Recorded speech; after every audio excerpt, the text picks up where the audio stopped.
Welcome to Perfect Word Media.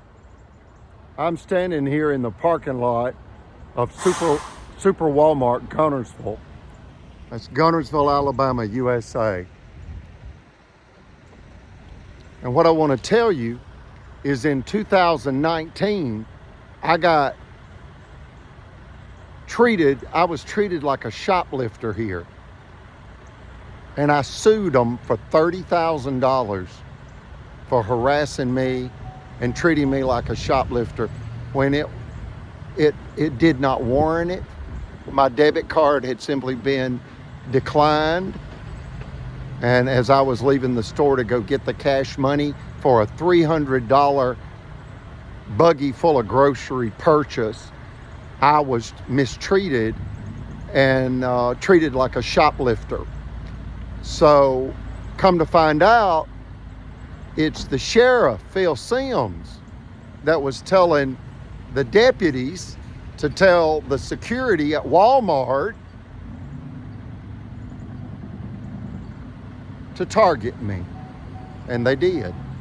And that's the power of the truth and the power of the American judicial system. Because at the time, we had no idea. I had no idea. Brother Chappell had no idea. And my mother, Eugenia, had no idea that what was really going on is the corrupt sheriff had, in essence, been promised by our bankers that if he could sabotage our property into foreclosure, the banker would, in essence, give our property to the mafioso realtor, Mayor Tracy Honey. Wow.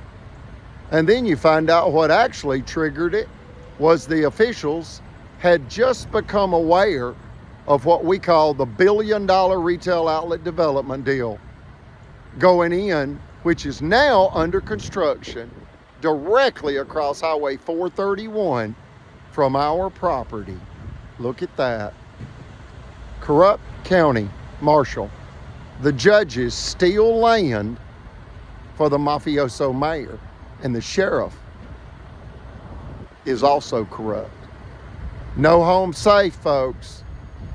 The 7 people in this tragedy that belong in federal penitentiary is, number 1, mafioso mayor Tracy Honey, Albertville City mafioso mayor Tracy Honey, a real estate developer and mayor that ordered my family destroyed to steal our property. The second is the attorney for the city, Jimmy Carnes. He mocked Brother Chappell in open court August 16th, 2022, and that emotional and judicial violence that took place in that courtroom by Blood Judge Mitch Floyd and Albertville City Attorney Jimmy Carnes killed Brother Chappell with a fatal heart attack on August 31st, 2022.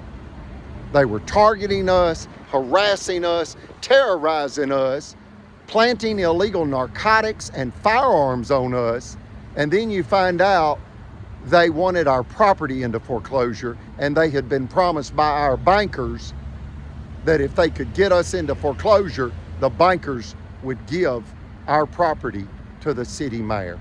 Look at that. The third person would be Judge Mitch Floyd. The fourth would be Judge Timothy Francis Riley. The fifth would be bad banker Chris Bailey, president of Liberty Bank. Then you've got the vice president of Cadence Bank, Margaret Lacey. Both of those banks hold mortgages on our properties. And they moved into for the kill to hijack the mortgages in order to steal the properties for the corrupt officials and with the corrupt officials.